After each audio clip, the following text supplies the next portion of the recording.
Hello and welcome to this episode of Your Healing Team. I'm your host, Emma Green. I'm the tennis elbow queen and a licensed physical therapist, although I'm not your physical therapist. And I'm host of the Your Healing Team podcast.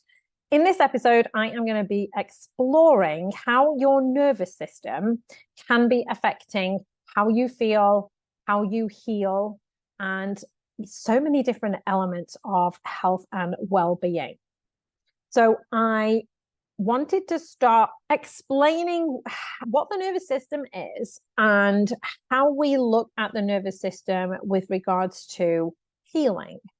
So the nervous system on a very basic anatomical level is your brain and your spinal cord. That's your central nervous system.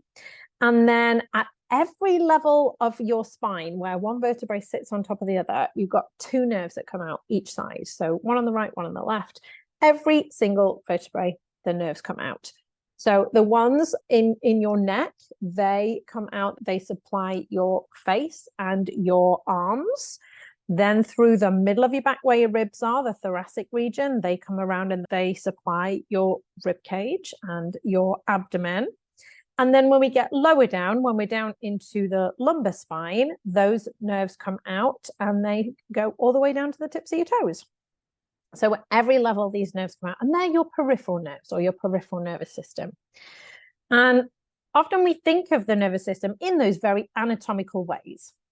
And so the nerves are basically, we almost think of nerves as being a bit like the electrical system within our body. If you think of a house, and the electrical system within a house with all the wiring and that type of thing, that's a bit like what the nerves are in our bodies. And the reason we associate them with the electrical system and the wiring is that they send these impulses and they receive these impulses and they send messages. Basically, if you were walking down the street and you put your foot on a pebble or a stone, something like that, and you rolled your ankle, what happens when you start to roll your ankle is we have stretch receptors in our ligaments, in our ankle ligaments, and they start to get that input that, ooh, something's not quite right. I'm being stretched in a way that I shouldn't be. And they send a message all the way up to the brain to say, something's not right here. I'm being stretched. The brain sends a message all the way back down to the muscles on the outside of the foot and ankle to say, switch on, correct that. We don't want to overstretch. We don't want to injure. And so nerves send these messages. So they receive and they send these messages. The other thing that nerves can do is, say, for example, you reached out and you went to pick up a pan, but it was really hot. And so the receptors in your hand, the temperature receptors in your hand would indicate, oh, hot, burning. Again, the messages would get sent up to your brain, burning hand. The brain sends the messages back down to the muscles around your hand to say, let go of hot thing. And so you would. And obviously this happens in a split second. It's the click of your fingers. It happens very quickly. And so we're not consciously doing this. This obviously is happening automatically. Now, what happens when things go wrong with the nervous system? If, again, we think on a very basic anatomical level, if I were to sit with my legs crossed, I am now putting pressure on the outside of my calf muscle, outside of my lower leg. And whilst I'm comfortable sitting there for a short period of time, if I stayed there, I'm putting pressure on the outside of my leg where there's a nerve. So what would happen eventually is I would get tingling pins and needles in my foot, because I'm putting pressure on the outside, on this nerve on the outside of my leg. And that's where this nerve goes. It goes down to the sole of my foot. So I'm going to get tingling pins and needles in my foot. So what am I going to do? I'm going to move. I'm going to take the pressure off that nerve. The tingling pins and needles would settle down and that would be fine. So tingling pins and needles, that is a nerve symptom, or it's the nerve indicating to us, there is pressure on me. I don't like this. Please move. So we do. Now, if I didn't, and I kept that pressure on, I don't know whether you've ever woken up in the middle of the night and like your arm is just completely dead. Like you can't feel it, it's totally numb, and you can't move it even. You have to use the other arm to move it. That's happened to me maybe a couple of times in my life. It's the weirdest feeling because you don't feel any pain, you just can't feel it. So the arm is numb and I can't move it. That's because I've been lying in a funny position. I've gone past the tingling pins and needles stage and I was asleep. So it didn't register. And I got to the numbness and basically affecting the motor nerves, which are the movement, what allow us to move our bodies. And it's affected those. And then I wake up because obviously that's uncomfortable. It makes you move. Maybe I've got to move my arm out of the way. But then what happens then is the numbness resolves, but I might get a tingling pins and needles in my arm, and then it recovers. And that's a normal nerve symptom for the activity that I was doing, which was basically crushing the nerve, sleeping in a position where the nerve was not comfortable. What happens if I didn't wake up at that point? What would that progress to? If I didn't wake up at that point and that continued on, then that numbness is then going to turn to pain. So that's the progression that we see in nerve symptoms. The most mild nerve symptoms, tingling pins and needles. If we don't resolve the pressure or the irritation on the nerve at that point, that is then going to turn into numbness. If we do resolve it at that point, expect to feel the tingling pins and needles as it settles down. That's okay. It's heading in the right direction. But if we don't, then that numbness is going to turn into pain. Now, often when somebody has pain or nerve pain, as it resolves, they may find that pain turns into numbness, turns into tingly pins and needles, is resolved. So actually, if somebody is experiencing nerve pain and then they start experiencing numbness, they might be like, what am I feeling now? You're heading in the right direction, because for nerve pain to turn to numbness, to turn to tingly pins and needles, heading in the right direction. That's okay. We don't want somebody with numbness getting more pain. That's showing us that the nerve is not that happy with what's going on.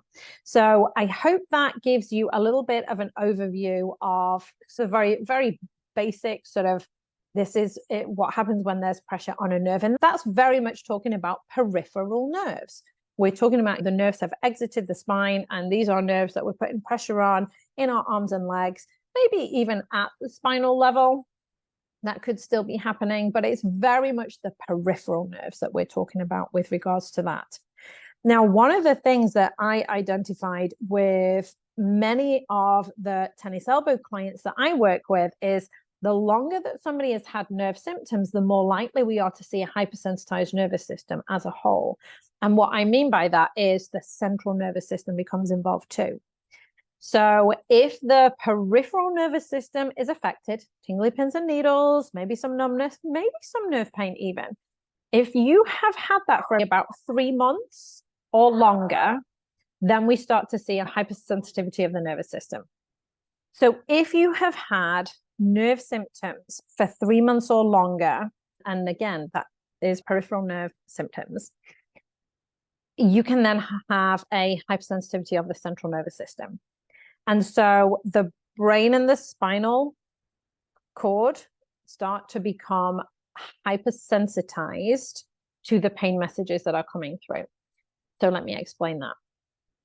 If you have got nerve pain, and many of the clients that I work with have nerve pain along with tendon injuries or tendon issues.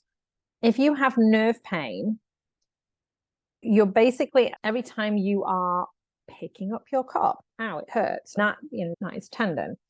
But if you are continuously sending those messages, those pain messages, those messages are being sent up to your brain. If we go back to how I was explaining, if you picked up a hot pan or something like that and you drop it, that's like a one-off. This is exactly what our nervous system is designed to do. There's a threat to your body, to your safety. You could get injured. There's some kind of threat, and it's going to help you avoid that threat. Every time you pick up your coffee cup, your elbow hurts. Or every time you bend down to pick up the dog ball, your back hurts. Or whatever it is. Every time the pain messages get sent to your brain, we're strengthening those messages. We're strengthening those neural pathways. We're strengthening the fact that your brain is receiving those pain messages. And once it gets to about 3 months, the brain kind of goes, okay, I get it, we're in pain. And what it does, we get anatomical and biochemical changes in our brain because it's so used to receiving those pain messages. Now, what that means is then the slightest little touch, that's going to trigger a pain response. And it shouldn't, but it does because you have a hypersensitized nervous system. Now, it's really important that we decrease the hypersensitivity of the nervous system, because what then develops, what happens is the hypersensitivity of the nervous system, this pain, these changes in the brain, they then stop you from being able to heal, because your body, we activate the sympathetic nervous system, which is the fight or flight response. I'm sure you've heard that. This is a very primitive response. It goes back thousands of years to when you would walk around the corner and there's an animal and it's like, is it going to eat me? Do I have to fight it or run away? What am I going to do? Fight or flight? And what happens when we're in fight or flight is we get a biochemical cascade of cortisol, adrenaline, stress hormones, which basically allows us to be activated to fight or flight. We're going to fight or run away. What are we going to do? This biochemical cascade allows you to do that. So it's a helpful response when we're faced with an animal that could potentially eat us. We're going to fight it off or run away. It's not that helpful when you're picking up your coffee cup and you're getting that constant pain and your body is now in a state of fight or flight, because it's just like, there's so much pain. This must be harm. And so therefore, do I need to fight or run away?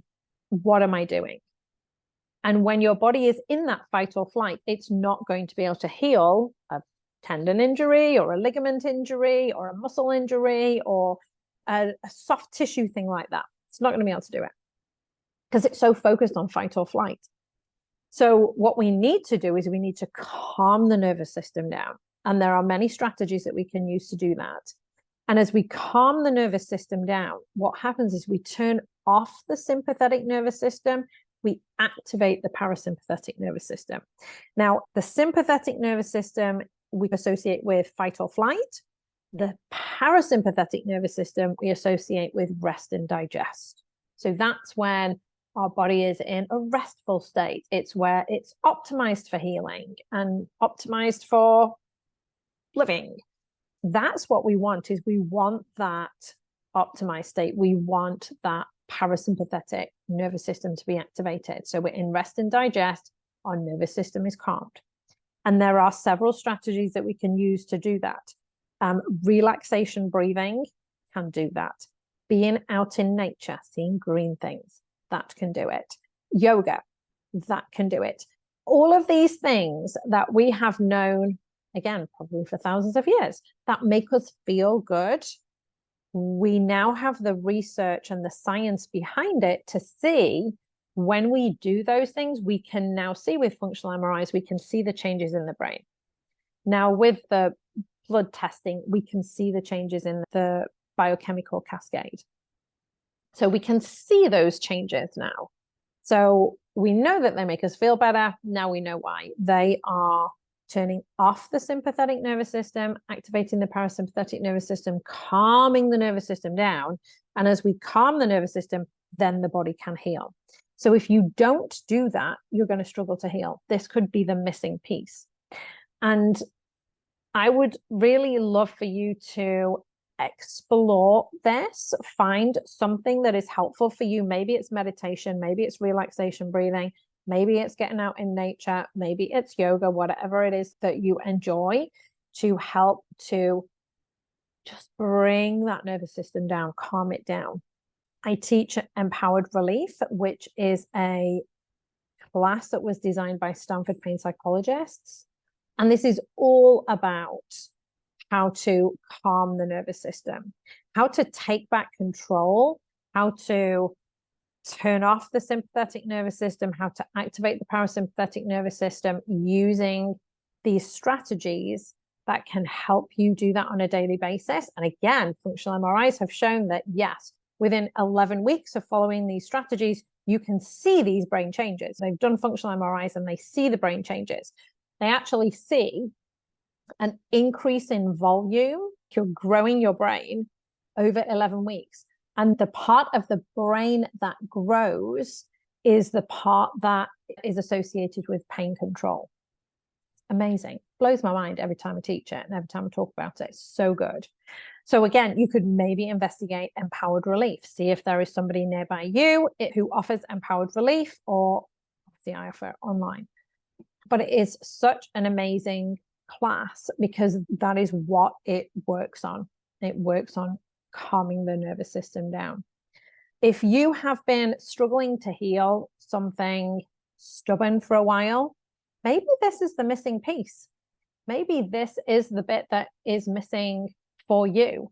And I would love for you to investigate that, work on calming the nervous system. It's not a one and done. It's like you can't do relaxation breathing once and then feel better the next day. If you've been feeling it for 6 months, you got to be consistent. You got to make those changes. You've got to think about how are you making the changes in your body and your brain, but you can make those changes. So I hope that has been helpful. If you have any questions, please do not hesitate to reach out. And I would love to see you on the next episode. Take care. Bye.